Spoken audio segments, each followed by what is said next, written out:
Well, just it was a tough loss for us. We knew that runs were going to be hard to come by, facing Aaron Nola again. And we had an opportunity in the first, and, we got a sack fly from Brian. He hit the ball really hard there. And, you just don't get too many shots at him. This is the third or fourth time we've faced him in the last couple of years. And basically the same thing each time. And I think most schools that face him would tell you it's, a couple runs and a few hits and usually double-digit strikeouts. I know we made more contact today, and I was glad to see that. He struck us out, 6 or 7 times. But we tried to get him with our bullpen today. A little bit short with starting pitching right now, and we got another day tomorrow, so we'll see what happens.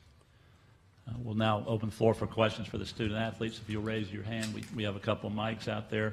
Also, with 3 student athletes up here, please let us know to which one you're directing your question. If I could get you guys just to pull up pretty close to the mics and help us out, thank you. We'll go ahead and get started. Let's start here on the front row in the middle.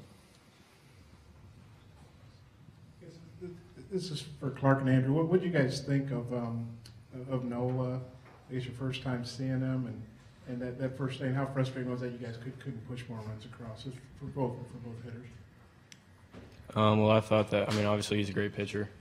He's got good stuff, good fastball, good slider, and changeup, and he can command all 3 for strikes in any count. So, it's obviously we facing him the first time, I think, kind of helped a little bit in today's game, but obviously he got the better of us today. Yeah, like you said, anytime there's a guy that can throw all 3 pitches in any count for strike, it's going to be a tough day, but he's got the better of us today.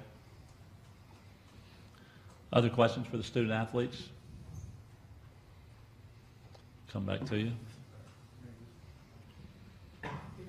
Landon, that was your first time pitching in the tournament, I think. I know you pitched a little bit last year. How did you feel like you did? Looked like you went in there and kind of held the fort down, kept Arkansas in the game. I thought I did, a decent job. Could have made a couple of better pitches. Kind of messed up. Should have covered home plate on that one play. Cost us a run, but overall it wasn't too bad. Second row in the end. You didn't have a question? Okay. Other questions for the student athletes? Come right back here. Clark, that was a tough loss today, but you've had a really great run of getting on base, hits, walks, home runs. Just to talk about what you've been doing at the leadoff spot the last few games. Yeah, haven't been you don't try to get hits. Right now, I've just been trying to get a quality at bat every time. Whether it's been a walk, a hit by pitch, or a hit, just been trying to get on base and help us score runs. Other questions for the Arkansas student athletes? Okay. You guys appreciate it. You're welcome to head back to your locker room. Thank you. We'll keep Coach Van Horn with us for just a few more minutes. Questions for Coach Van Horn? Go ahead. Dave, you said yesterday you guys probably have to play a perfect game to win. Yeah, I didn't think you guys played bad. How would you assess the overall game you guys played? Not real good. We missed cutoff man twice. Had advanced runners twice. We didn't cover home plate on a pop-up when my catcher, my third baseman are over there, and the fans are screaming, trying to bother the third baseman who's about to make the catch, and we're screaming like crazy for our pitcher to go cover the plate, and he couldn't hear us. And so those were 3 mistakes right there. And what LSU did to us today is they scored with 2 outs. I think all 7 of their runs were scored with 2 outs. We just couldn't get the third out. And, we're throwing guys out there that, haven't pitched on the weekend, hardly any, if any, midweek type guys, bullpen guys. And, we hung in there, but it wasn't pretty. Second row in the end. Go ahead. There was obviously a big moment in the first inning. Sorry, Coach. There was obviously a big moment in the first inning. Both coaches talking to both players on the mound, talking to your hitter with bases loaded in that first. What did you say to your hitter, and what was the conversation like?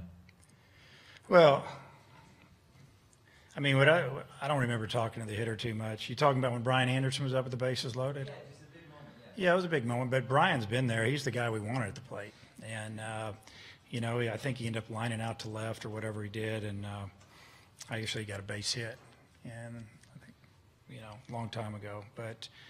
It just we've seen Nola. This is our second time this year. We faced him once last year, and we saw him on Sunday as a freshman when he pitched on Sunday, and he was awfully good. So we knew what we were in for. We knew that we needed to split a gap. We needed to score 3 or 4 runs, and we kind of knew that he would settle in because that's what he does. If you get a chance to get him, you got to get him right out of the chute, maybe at the end of the game. I think when we faced him last time in Baton Rouge, I think we hit a home run on him in maybe the 7th or the 8th, and we actually made it a pretty close game when they got him out. We had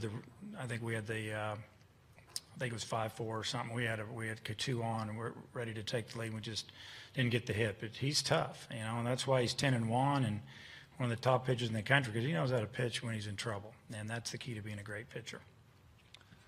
Second row. Coach, obviously having to piece it together on the mound is challenging. Is there some fringe benefit maybe to being able to get some of the guys some experience before you head into the postseason? Yeah. And what's the plan look like for tomorrow? Yeah, I mean, to answer your first question, I mean, that's the way we're going about it with our team. I mean, after the game, we pointed out a couple of things: hitting the cutoff man, maybe some base running, and obviously not covering home plate. Talked about battling a little bit at the plate. We did a pretty good job fouling off some pitches, but also the opportunity for some of these young guys to get out there and pitch. I mean, up here you had a sophomore and 2 freshmen. And, they're gaining a lot of experience. And if we can, obviously if we can get Jalen Beeks back and he's okay, feels good, and, he's pretty sharp, we got a chance in any regional. So, we're trying to use that as a positive. And then tomorrow, we'll probably start Dominic Taccolini.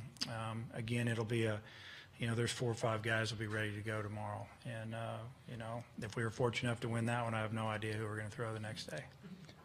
Go to the back, standing. Coach, I think it's been a little hard for the LSU coaches and players to even put into words how they got hot. Obviously, they look like a different offensive ball club than last time you played them. Is there anything that stood out to you that was blatant, that was just different about this offense, just confidence? Or? Well, I'll just go off of what I saw yesterday and then what went on. I mean, today they didn't see our weekend starters, so I really can't judge them. But to me, it's confidence, and it's about getting Alex Bregman going.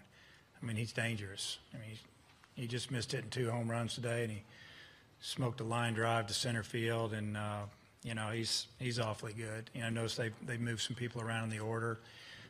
Sometimes you shake it up a little bit, and it just starts gelling. Guys feel good, they're confident, and they're confident. They're feeling it right now.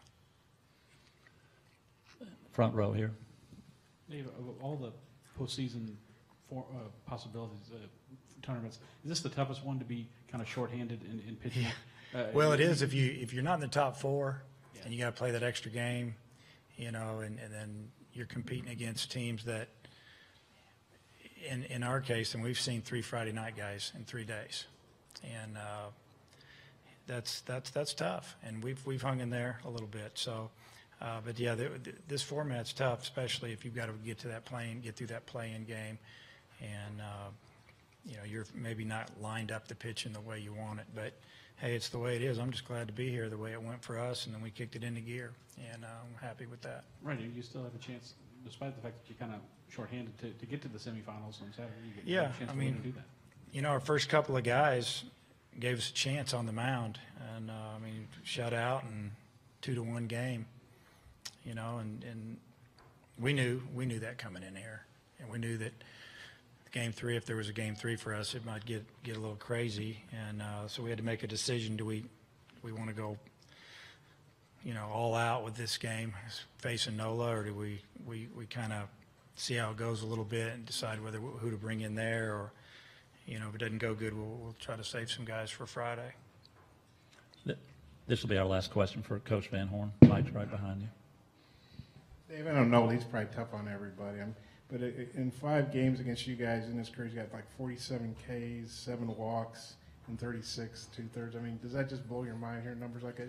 How good is this guy? That's like I said, he usually gets right around 10 strikeouts a game, 10 to 12, and it doesn't matter who he's pitching against. He can pitch against the number 1 team in the league. He's probably, the stats are pretty close to the same. So, yeah, we've seen him good. We've never beat him. So,